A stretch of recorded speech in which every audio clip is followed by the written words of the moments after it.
Thanks everybody for being here at the end of the day.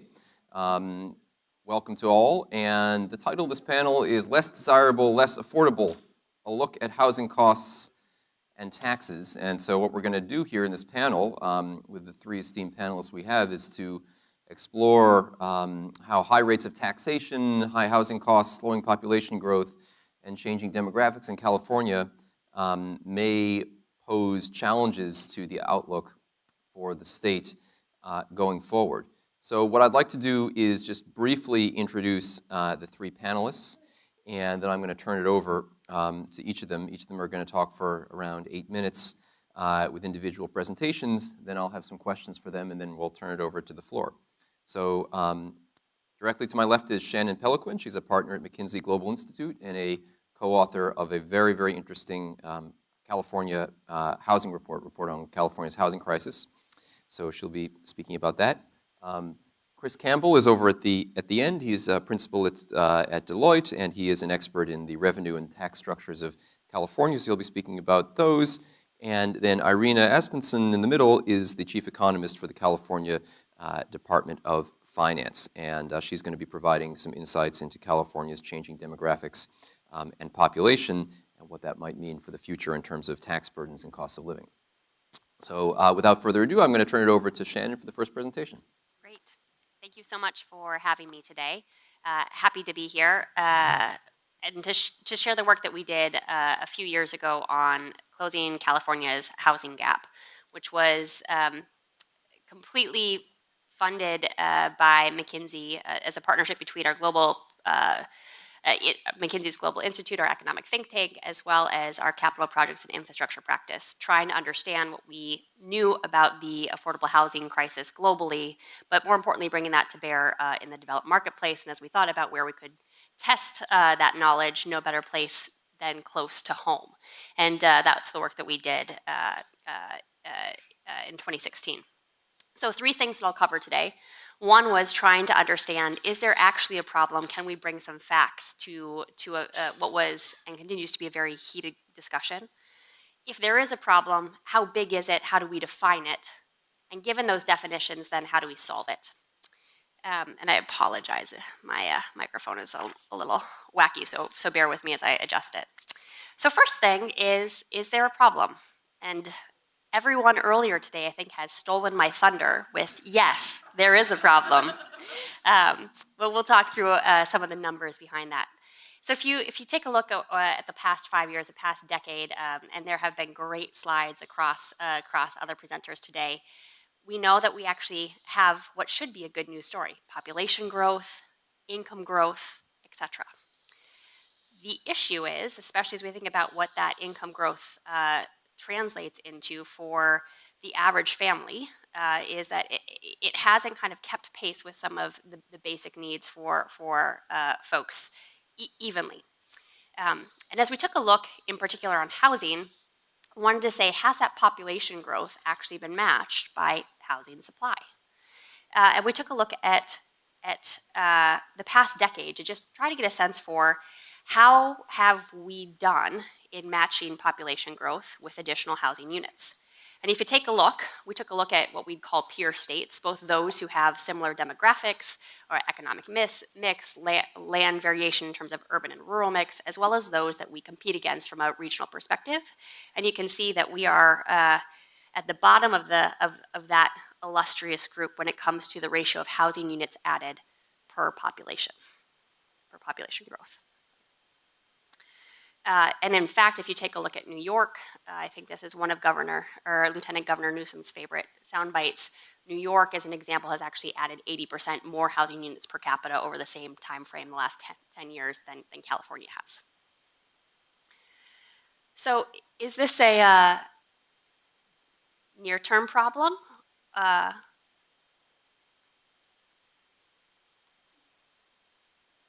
Or is it something more systemic? Thank you. So if that was the picture over the last decade, were we helped or hindered by our production prior to that? So we tried to take a look at overall housing stock that exists in California and rank that to see how do peer states think about it, and how do we actually broaden that out to the entire U.S. When we took a look at what that the production problem, we actually see it's a chronic undersupply issue. And in fact, if you look at the number of housing units that exist per capita, we rank 49th out of 50th across the U.S. Supported, or I would say 50th place being taken by Utah. Again, if we think back to that peer state collection that I was just talking about, and you take a look at New York and New Jersey, which you could argue are or are not good comparisons, but have robust economic centers, a mix of rural versus urban centers. They are not necessarily at the top of that list. Rather, they rank 41 and 43 respectively. If we use that as a comparison for where we aspire to get to, which is still the top of the bottom 20%, we still have a ways to go. So we now know that there is a problem. Now the question is, how big is the problem? Where is it? How pervasive is it? We took a look at current demand. And essentially there we said, we're not trying to move to number one in terms of housing per capita. We're not even trying to get to top 50%. Let's again take a look at some of our economic peers and see what we would need to produce in order to be on par. So we estimated that to be about 16 million housing units. Current California stock, and this is as of 2016, was about 14 million housing units, which gives us a backlog, or kind of, if you will, pent-up demand of 2 million units. Projecting forward, looking at population growth, et cetera, we have another million and a half units if we think about trying to add housing units at a higher rate than we have historically. So we're not making the problem worse, but we're trying to kind of keep pace with anticipated population growth.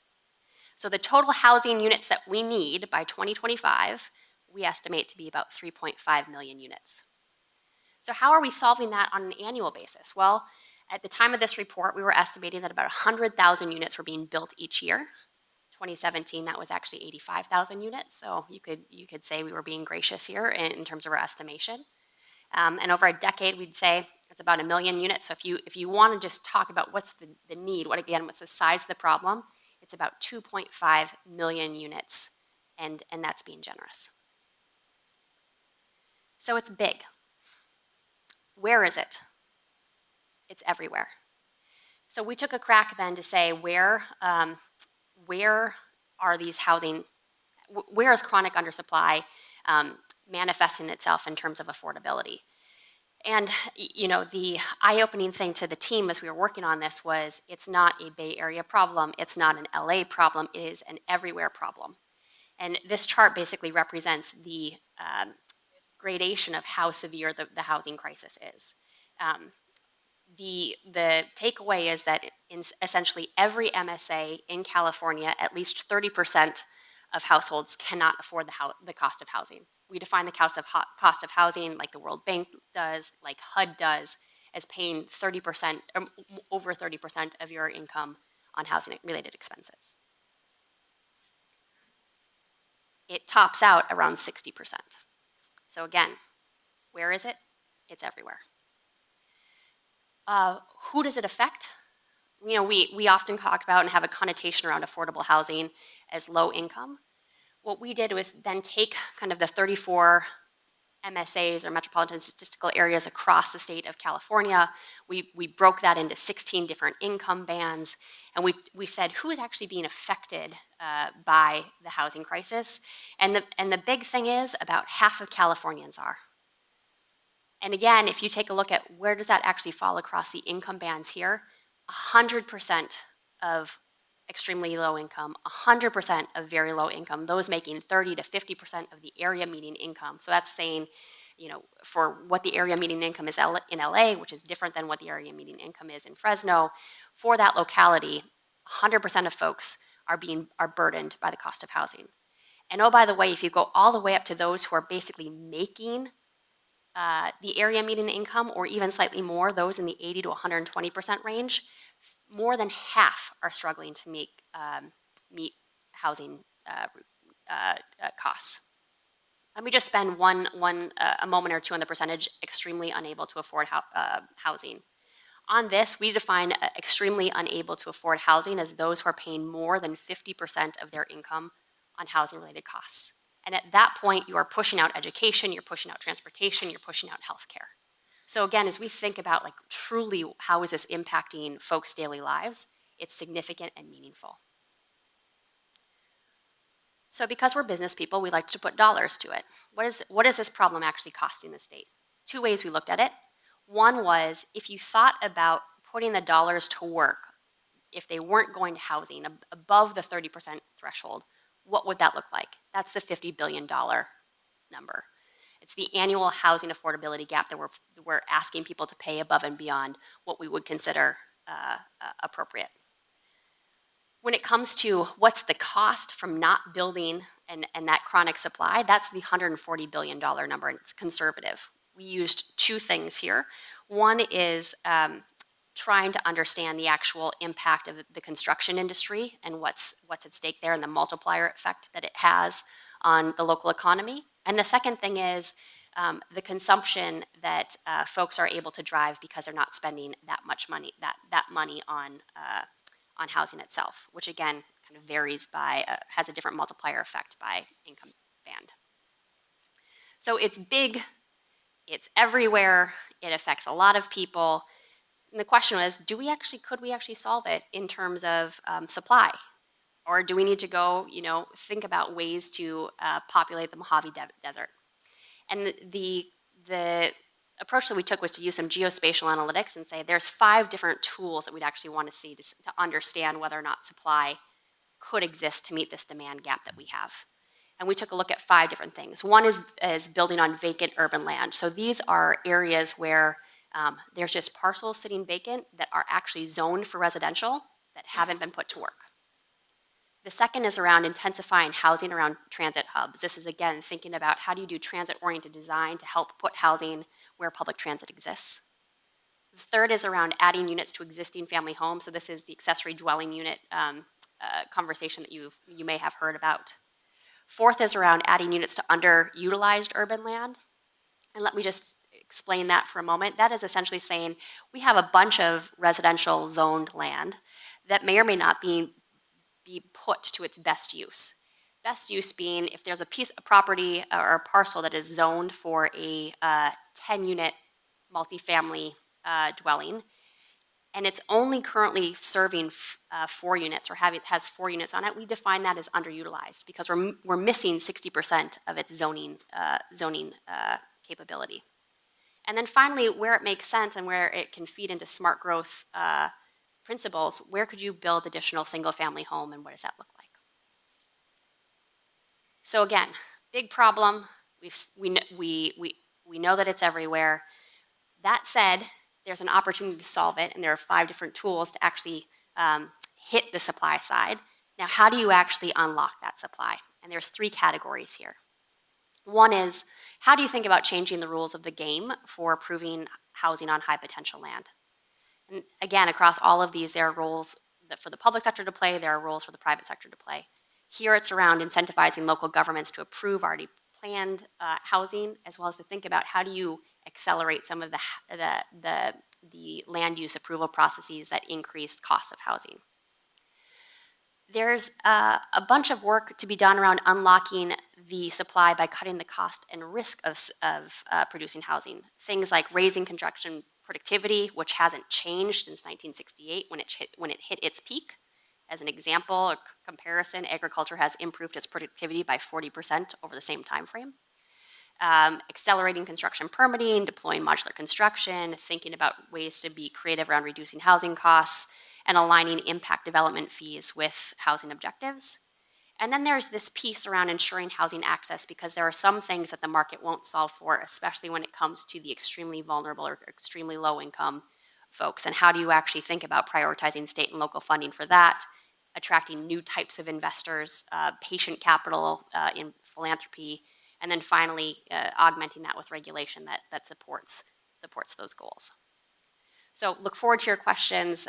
Hopefully this was useful in terms of teeing up the problem, potential opportunities for the solution sets, and I look forward to problem solving it with you throughout the course of the afternoon. Thanks very much.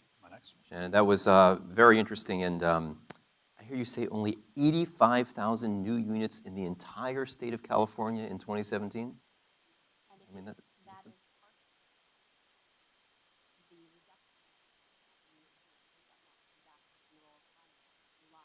more than 10,000 units, given things like the Santa Rosa fires, et cetera.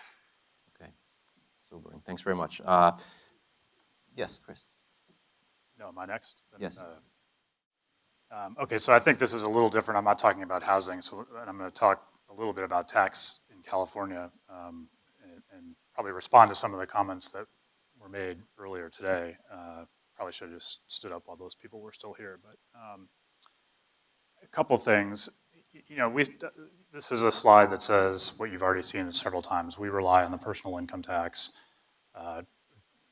primarily. So our main taxes here: personal income tax, corporate income tax, sales tax, property tax, and the vast majority of our taxes annually, which is what funds government, is from personal income tax. What the numbers don't tell you, and what I can't tell you specifically how it breaks down, but if you think about the personal income tax, let's just stay on this one. You know, which it's around $90 billion over the last couple of years each year. That's not just the capital gains, that's also all of the flow-through entities. Partnerships and LLCs don't pay tax at the entity level, so the owners pay the tax. So there's businesses, tons of businesses conducting business in partnership form, and all the business income that from sales of services or goods or whatever that they're doing flows up to the owners. So owners are paying tax at personal income tax rates on the business income, doctors, lawyers, accountants, and other people who were organized in that form.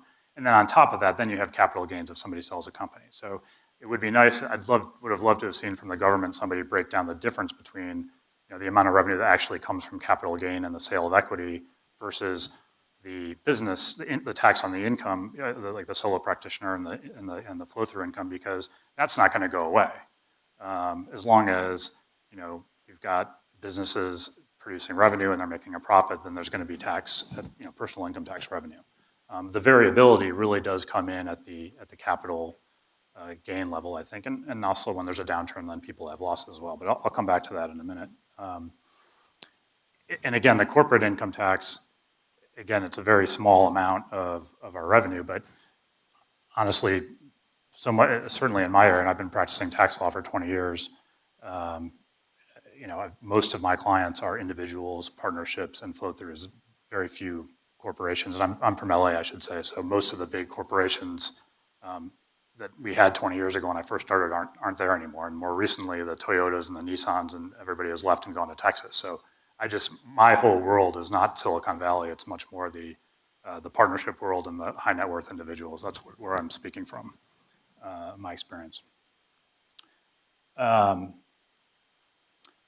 Rates, okay, income tax rates. California, personal income tax, 13.3% for individuals, 8.84% for corporations.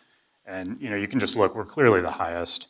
And this is going to get to another point I'm going to make. Sales and use tax rate, 7.25 base rate, but it goes up to 8 or 9. I think in San Francisco, it's almost 10% in certain areas, right? So very high compared to these other locations here, California. Some states really rely on it heavily: Nevada, Washington, Arizona, Texas, Illinois. Those states tend not to have income taxes. And property taxes, I won't really get too much into. I think we all know how property tax works. With the 1% of the value, we'll probably have a great benefit here with Prop 13 to some extent, but it's probably caused a lot of problems over time. I'd be interested to hear how that affects the housing side of things. But one of the points I want to make while I have a few minutes up here is to dispel the notion that people aren't leaving California, or that I was almost shocked, frankly, at the discussion that was had between this gentleman back here and whoever was sitting here on the pension panel, who was very flip about it. And again, about 15,000 people pay 25% of the personal income tax. I personally represent about 200 of those people. This is what I've done for 20 years of my life. I can tell you I've moved more people out of this state in the past couple of years than I did in the prior 10 years. And it's very, very easy today to get up and move. People, it's not like it was in the 50s and 60s and 70s. You know, young people make a lot of money and they're mobile, they don't lay down roots, there's not a lot of history for them, and it's a very easy decision if they're saying, gee, in a couple of years I'm gonna sell my company for $100 million.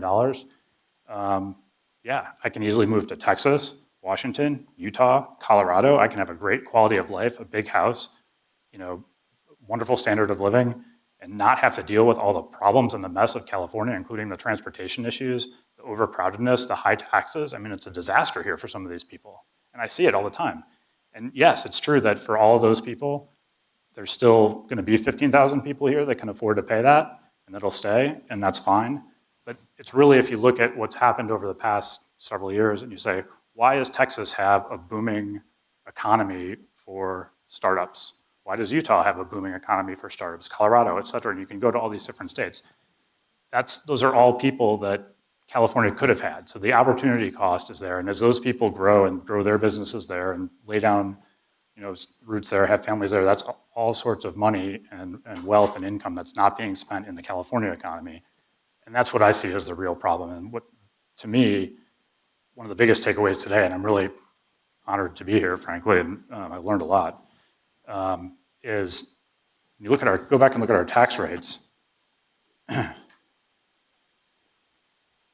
look at the problems that were being discussed today, particularly like the pension funding. I ask myself as a tax lawyer at this point, you know, what am I paying for? And how much government do we really need? It's like the underlying question under all of this is how big should government be? And I think that's a fundamental question that, I mean, I can't answer, but I have to wonder with the amount of money that we're paying in taxes and all the problems we still have and how bad some of our infrastructure and everything is. I mean, I don't want to be a total doomsday sayer, but because I love California. I moved here from the Midwest and I love it, but I do think that you can't really be flip about it, about people leaving, and I'm seeing it all the time. So my time is up, but that's kind of what I wanted to say while I was here. Okay. I'm sure I'll have some comments later.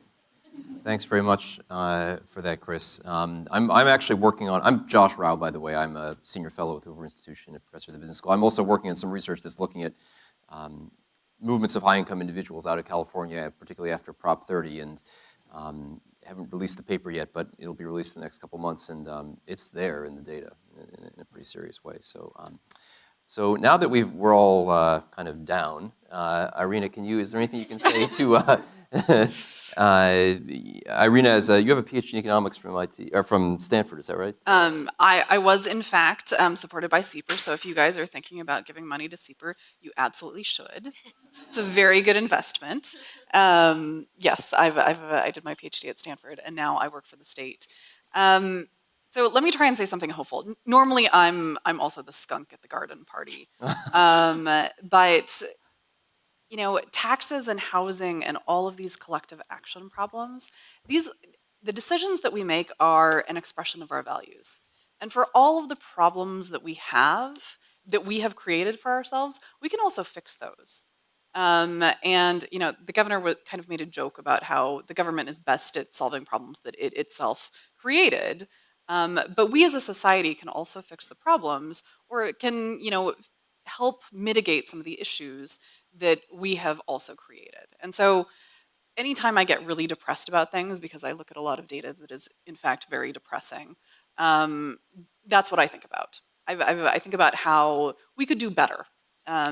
So let me point out some data that I like to look at and that I like to share with people. And then maybe, hopefully, I'll be able to say something about how we can make things better. Okay. Let me introduce you to the concept of population pyramids. I realize that these are pretty small, but these are 1950, 1980 in the middle, and 2016. So this kind of shows the evolution of California's population over time. The skinniness, so population pyramids show how many people there are at different age ranges, going from 0 years old, the newborns, all the way up to about 100 years of age. And so on one side are the men, and on the other side are the women, and so you can sort of see how many people there are over time. Usually they're called population pyramids because we have fewer young people than we have older people. Right now in 2016, that fat one, that population, that's mostly a population cylinder. And so we don't have as many young people as we did when we were making pension promises. And that's kind of, a big driving issue. I think that you guys probably can't really read a lot of that. This is in the demographics chapter. Let me give a shout out for my staff. Every year in the governor's budget that's released in early January, we put out a demographics chapter that looks at demographic issues. The demographics unit at finance also looks at poverty issues. We look at housing issues. We have all of the jurisdiction over census programs. And so we look at what's happening with people. And we try and inform policymakers who want to look at how are we serving our population? How much government is enough? Are we actually putting our money where our values lie? Okay. Here is a chart that looks at California housing stock and California adult population. So let me explain what I did here. So I looked at the population of California that is older than 25, and because I wanted to kind of have a constant household size, I divided by 1.75. And I just kind of picked that number to make the chart look nice. But that sort of allows you to have both 2 people in a household and a certain number of people who live by themselves. So if you're looking at housing stock over time, this goes all the way back to 1980, by the way, you can see that the housing stock is generally higher than the adult household population, in essence, right up until about 2000, during the first tech boom. And then even with the massive, massive housing expansion that we had in the early 2000s, it is barely keeping up with that adult household population. And then ever since the last financial crisis, ever since the last recession, we have not kept up at all. So to me, this is the scale of our housing deficit. This is how many households you would want to have and the lack of housing for them. And you can see that trend is widening. We are absolutely not building enough housing. We've done the calculation a number of different ways. Generally speaking, we are kind of benchmarking 180,000 units that have to be added every single year for California to keep up with population growth. That does not deal with our deficit, that just keeps up with population growth. We are running at about 120,000 so far in, I think, 2018. That also doesn't account for the destruction of housing if you are densifying neighborhoods. So you're knocking down single-family homes to put up multifamily homes. You're destroying some of those homes to get that, and all of the natural disasters. California's probably due for a reckoning in that there's probably houses that have been built in places where we should not have houses. And so some of that housing stock probably has to go away. It probably has to be somewhere else where it is sustainable, where they can get homeowners insurance, honestly. That's going to be really difficult. This is the general fund revenue by source. I like to remind people about this just because it shows the huge evolution. That the blue part of the bar is the sales tax. The red part of the bar is personal income tax. The green part, hopefully none of you guys are colorblind, I'm sorry about that. The green part right above the red part, that is the corporation tax. And you can see that the corporation tax is now a smaller percentage, even though corporations have been doing great. They also have legions of tax lawyers. Thank you. Yeah. It's not, again, we don't use the personal. That business is conducted by individuals, not corporations anymore. And the answer to your question is that capital gains has been about 13 billion in recent years of that personal income tax. Is that about 90%? Out of about 95, yeah. So if it's a big chunk. And that's why Michael this morning showed that capital gains going up and down chart. That's one of the charts that made a big impression on the governor. And I think he rightly is very worried about that. So that's not a permanent source. You kind of have to deal with that volatility. This is the top, we've talked about this actually a couple of times. The top 1% of taxpayers get about 25% of taxable income, and they pay about half of all personal income tax. So, a third of our general fund really is from that top 1%. You know, talking, California has deliberately chosen a very progressive tax system. And so whether you agree or disagree with this probably depends on whether or not you're in the top 1% of taxpayers. But in terms of who has gotten the gains as well, I think we've seen a lot of evidence today that that top 1% has done very well. The rest of the population has maybe not done so well. So I am essentially the state economist. That's a complicated question because it depends on like your filing status. So basically, like millionaires is probably a good kind of cutoff for that. But yeah, if it depends. So I'm essentially the state economist. I deal with everything under the sun. I have talked about cannabis, by the way, for every single day for the past 2 years, probably, as part of my job. Whenever random questions come up, I have to answer those. But in almost every single conversation, when we talk about what is wrong with California and what is going on and why can't we do better, it comes back to housing. And unfortunately, kind of the original sin of that housing problem, because it's separated a wedge between how much housing people want to approve, is kind of Prop 13. So once you had Prop 13, you had it so that people who are homeowners benefit from rising home prices, and they don't see any of the pain that they are imposing on their neighbors by saying no to extra housing. It makes it very easy for them to say, we want to keep the character of our neighborhood, and I have mine, who cares about you? That's a terrible way, that's a really stark way of putting it. But that is essentially what Prop 13 did. And lots of people have told me this is never going to be repealed. I have been very proud to work for Governor Brown. Governor Brown has been very strong about he was not going to touch that one. But you can't fix any of the problems in California if you continue to have this system which says rich people can keep getting richer, and you have to use the tax system to subsidize everything else. As an expression of our values, that makes it really, really difficult. So, sorry. That was not very hopeful. The reason it came in is because politicians were using housing taxes, property taxes, as an ATM.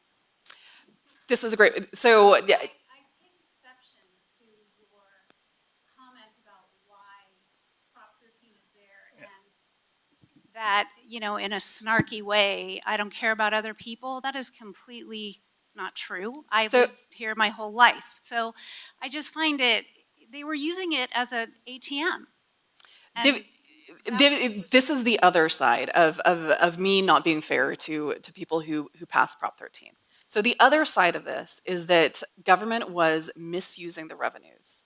There were a couple of things that went along with that. One was Serrano had happened. The Serrano decision said that it was unfair to not fund school children equally, and because most educational funds went through property taxes, if you lived in a wealthy community, then clearly your schools were going to be better. And normally, fine, if it costs more to hire teachers if you are in a wealthy school district. The other thing that was happening was that people were really under stress because at the same time that the Serrano decision happened and that home prices were going up by a lot, inflation was really high. That was right after the oil price shocks, and property prices were increasing so fast that wages were not keeping up. So rightly, I think a lot of the voters said, hey, this is not fair. What policymakers should have done is, in that case, probably decreased property taxes to deal with that. What Prop 13 did was it tied the hands of future policymakers. And it's really difficult to get away from that because now what's become apparent is that there's now a much larger wedge between potential growth and who can bid on things, and people who have owned their home for a long time. If I might just weigh in, and I think the motivation behind Prop 13, as far as I understand it, was to limit wasteful spending. So I personally, I agree with you there. I think some of the consequences of this is that, by capping what can be raised with property taxes, that may be related to the fact that right now the state of California as a whole, public finances of California entities as a whole are so dependent on income taxes because, that's kind of where the pressure slid. And it is true that the income tax base is more fragile than the property tax base, and its income tax is more distortionary than a property tax. I think that's kind of economics 101. So those are just some perspectives. I don't know if we want to keep debating Prop 13, if we want to. I do have to say one final thing about Prop 13, which is one of the other things about Prop 13. Yes, it limited the amount of revenues that could be raised from the property taxes. It also removed the ability of locals to decide for themselves. And so if locals had wanted to do something in their own area, if they had wanted to raise revenues, they're now prevented from doing that. And so that to me is kind of going against the federalism sort of thing, where you should be able to decide at the local level. Anyway, I'm going to ask just a couple questions about housing. And okay, is this a short question about Prop 13? Okay. We have very high home prices, in particular in this area. So the real question would be is if, on average, what does an average household pay for property tax in California versus other states like Texas, Georgia, et cetera? And I understand there are distortions between what one person pays and the next, but my impression is the difference isn't as great as you might lead people to believe. Can I also just reframe this, which is forget property tax here for a second. Let's just, why are people not building more homes? And we would argue that property taxes are actually not the reason why more stock is not online.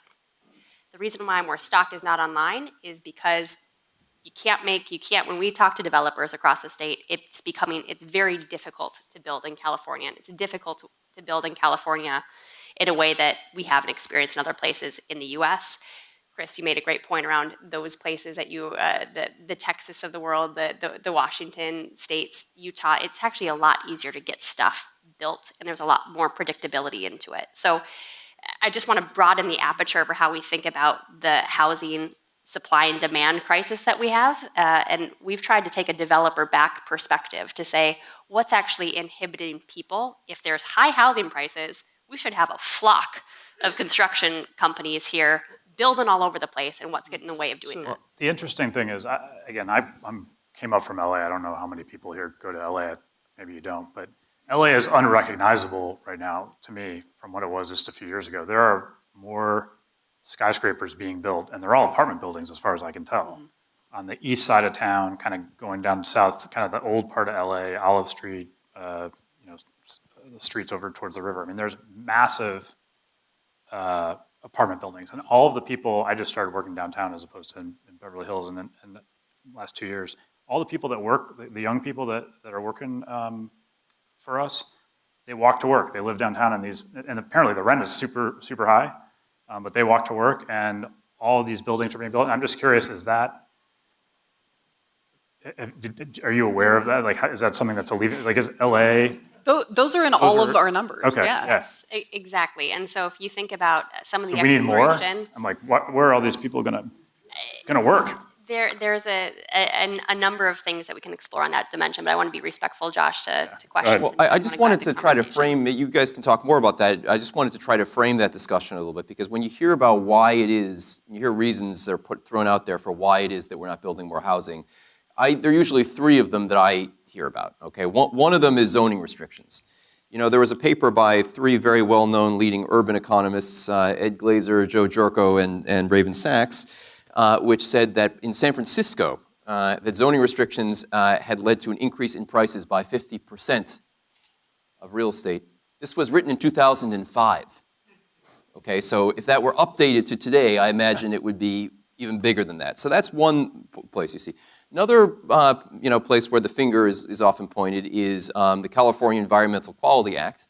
So I do spend a lot of time over at the Hoover Institution, and over there are a lot of people who idolize Ronald Reagan because a lot of people maybe even worked for Ronald Reagan. I mean, it's an aging crowd over there. But what I wanted, the reason that I brought that up was because he signed in 1970 as governor the California Environmental Quality Act into force in California. One thing you often hear is that that act has evolved. The case law surrounding that act has evolved in such a way that it's being abused. That basically people who are don't really have the concerns of the environment at heart are using it to block housing developments that might go up in their backyard. So that's number two.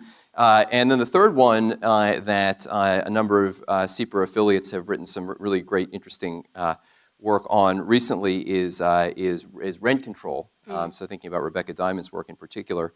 And of course, that's a hot topic with Prop 10 on the ballot, which would repeal the 1995 legislation that sort of put some limits on rent control. So you hear, okay, developers don't want to develop because they're worried about rent control. So my question to the panel is are those the things that are responsible? To what extent are they? Am I leaving something out? What's going on? Would you like to take a crack? I'm happy to as well. You know, I grew up in Davis. I'm a second generation Californian. And my grandfather moved to Davis in like the 30s or something like that. He was an avian scientist. He bred turkeys, which is why we were in Davis. And so my uncles and my dad sort of tell stories about, I remember when Davis was like 1,000 people. And now it's something like 100,000. So that's like 100-fold increase. And people in Davis really hate growth. They don't want to have any growth, even though we all know we need to educate more students. Davis is the only UC that actually has room to expand. We should be expanding. Agriculture, I think there's a huge need to educate more kids. And they're really, really against it, especially people who have just moved there. And so every time I think, why don't we have more housing? A lot of people say, well, Californians don't actually want to allow more housing. And so we're kind of getting what we vote for. And, as someone who has to deal with economic projections, okay, well, that's just what we're going to have to deal with. And how are we going to mitigate some of the negative effects of that? But you can't mitigate everything. Other thoughts on? Yeah, is there actually a way that I can pull one of my slides back up? It's slide 8 on my presentation, because I think it's important, and I'll kind of click through the 3 topics that you raised, Josh, quickly. One around zoning restrictions. So part of this goes back to do we have an opportunity to actually solve this demand issue, and where might we do it? So I'm going to just point to essentially tool 1 and tool 4. So build on vacant land that cities have already zoned for multifamily, and add units to underutilized urban land that's zoned for multifamily.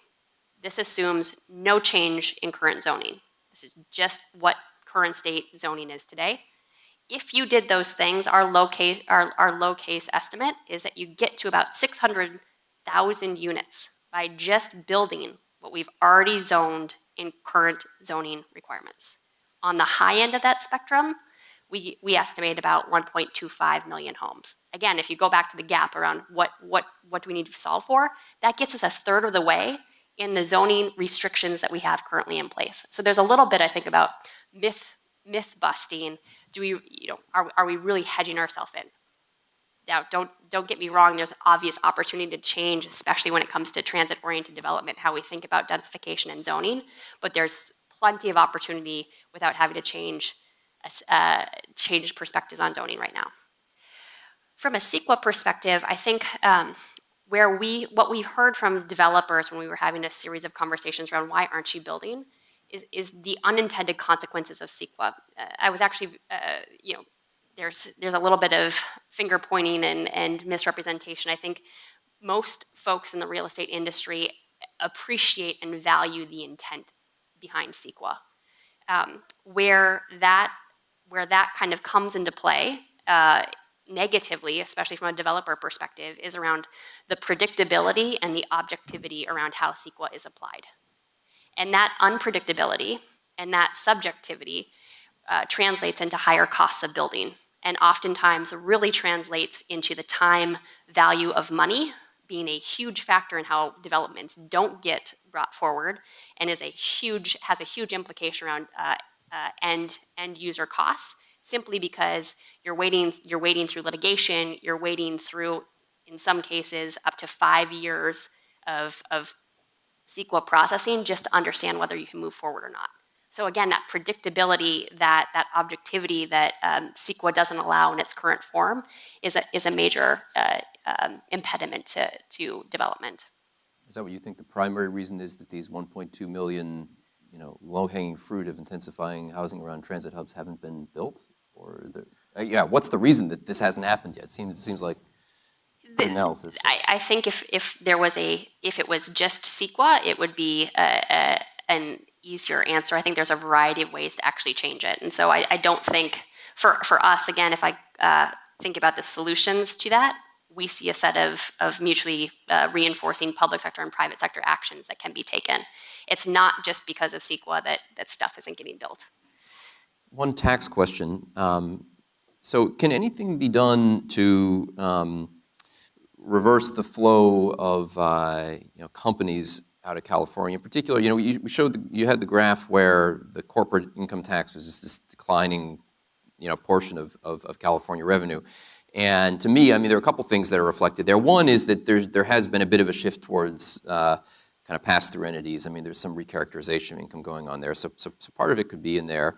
And some of that might go into reverse with the Tax Cut and Jobs Act. So I'd be interested in any thoughts about the limitation of the state and local tax deduction that came through that. And the other is that was some of that affected by California's move to a single sales apportionment formula. So for tax nerds in the room, multi-state companies apportion their taxable income across the states that they operate in. California had a change in the formula to make it so that the 100% weight is actually on where you sell, not where you're located. So that actually may have contributed to that decline. So those are some thoughts. I don't know. Yeah, I'll try to Irena, answer both of those kind of briefly, but I like to look at corporations, and I like to look at it as a tax on business activity. If you're in a corporation form, then you're going to pay the corporate income tax. If you're doing business as a flow-through or solo practitioner, you're going to pay tax at the individual level. But the business itself is going to pay tax on the income that you're earning as a business. And second point is, the way business income is taxed, as you just mentioned, it used to be, and this again was for corporations and also for anybody conducting business outside of corporate form that would flow up to the personal level, you're still only paying tax on the income as it's apportioned to California. And it used to be a 3-factor or 4-factor formula, but now it's all based on sales, which is where your customers are. So whatever your income is for your business, whether you're in a corporate form or a pass-through, you multiply that income by a fraction, and the numerator in California is going to be, your receipts attributable to California sources, and the denominator is your total receipts. And that's just the way it works. And most states thought a few years ago that would be easier and better. I should say not most states. Most states with big populations thought that would be the way to go, because California and other states with big populations were consumers, and so they would attract tax revenue from business entities, corporations, and non-corporations alike. I'm not sure how that's all going to play out, honestly. We'd have to wait for a policy report to see how that is, if it's unfolded the way it is. But the other question was, what can you do to stop the migration?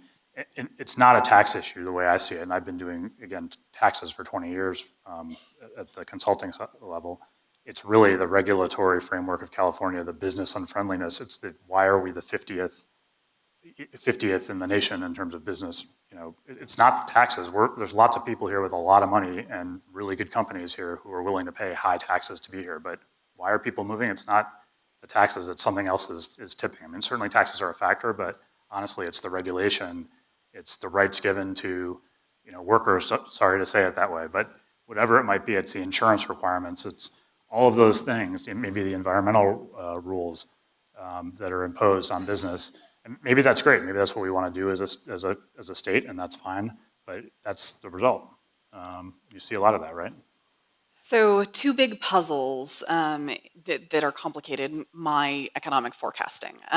One is, why aren't companies moving to places in California where it's cheaper? So I, am in downtown Sacramento every day, and there's tons of vacant office space. And it's, maybe an hour away on the train. You don't even have to drive from San Francisco.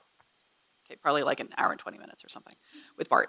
But, it's so close, it's so much cheaper, and companies are completely not responding to those business incentives. If you have an answer for me, that's going to be awesome. Yes. I can answer that. Please. So there's a couple of different factors. We took a kind of a look across the developer, basically the building value chain, right? And there's a bunch of costs associated with planning and design. There's a bunch of costs in terms of permitting. There's the hard construction costs themselves, and then let's call it the sale and kind of operating costs at the back end. We have a very complicated planning and design process that's locally driven, which is, again, from a local perspective, what's in control. And as we've been talking and taking this report to other places, or to municipalities and housing commissions across the state, part of it's like, don't wait for the state, don't wait for the national government, you can do stuff now. And there's a lot that local government can do to think about being transparent around housing needs, being more meaningful with their RENA research, which is oftentimes excellent and just doesn't get acted upon in terms of where affordable housing should get built. And there's a ton that you can do in terms of the actual process, the planning and design process itself, around, again, coming back to this kind of predictability and consistency and objectivity around what you want to build. Thinking about interesting ways to do standardized design or standardized design features that allow for fast tracking. So that's one element where you can actually take a couple percentage points, which end up being meaningful, or give back a couple of percentage points in terms of margin to the developer. Second thing is around the permitting costs, which can end up being 20 to 30% of overall costs. These are things like development impact fees that are often levied on new developments. Within one city that we worked, we actually found the cost of a traffic light, which can be a thing that you pay for in terms of new construction, varied by 3x across 6 blocks, simply because of local neighborhood planning affiliations. So standardizing things like that can actually have a meaningful, again, couple of percentage points in terms of developer margin, which can be the difference between something penciling in or penciling out and not penciling out. And then finally, and this is a bit of a controversial topic, is around how you think about the building trades and the unions and prevailing wage, and the impact that has on being able to get things built, and also the role of modular design and modular construction, which has a massive impact in terms of affordability. So the fact that it's very difficult to balance the needs of plumbers, unions, et cetera, with the role of modular construction and how that can actually get built in San Francisco is another significant impediment to both construction productivity, as well as introducing new experimentation in construction that exists in this state that doesn't in other areas.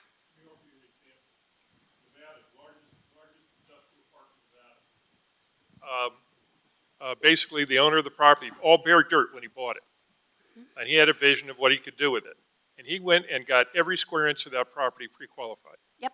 So that when he gets a customer coming in, they start construction 1 week after they pull the trigger. Yep, and this, I think, is a gentleman who's responsible for a lot of data centers in Nevada.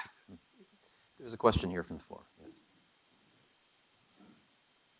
Back on the subject of taxes, if I look back in the 80s when I started here, the big employers in the Valley were Lockheed and IBM, both 20, 30, 40,000 people, both manufacturing, both taxed and paying corporate citizens in the area. And you look today, we've got very fortunate to have 3 near $1 trillion companies, very, very profitable, as we all know, and their products. I suspect, not paying much of any taxes. So the question, I guess, is if you look at things that have really distorted the economy and the impact on the state of California, are we inevitably going to have to go to taxing the service companies and what's happening in Europe, and they're starting to chip away at this? Otherwise, we just don't have the economy that can support, the corporate sector paying their fair share. Question? Nice, easy question. Do you want to talk about Water's Edge? No, I was just going to say that I think it's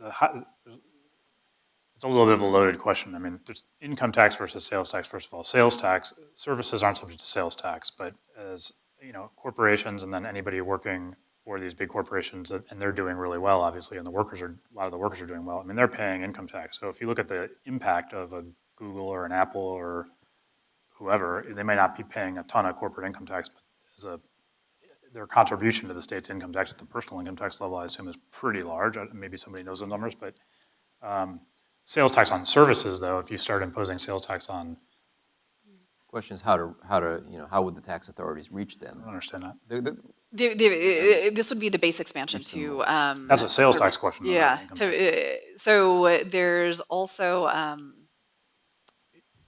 Okay, so the other issue is Taxation of digital, if you're talking about sales tax, then yes. I mean, you would have a massive increase in tax revenue if you were to tax services, sales tax on services, lawyers, accountants, car washes, doctors, and digital goods, which aren't taxed right now, including information technology and video games and stuff like that, if that's what you mean, yeah. So that's a policy debate that's being had. I just, I don't know, that would really, from what I see, push a lot of people over the edge. I mean, that's like a massive tax increase, so. So I always hate to end a discussion about housing costs and taxation. Not as much as I hate to end discussions about pensions. And I didn't get a chance to say what I thought about the pension panel today. But since we're out of time, I will refrain and thank the panelists for being here. It's great having you all. Thank you very much for the very interesting thoughts. So.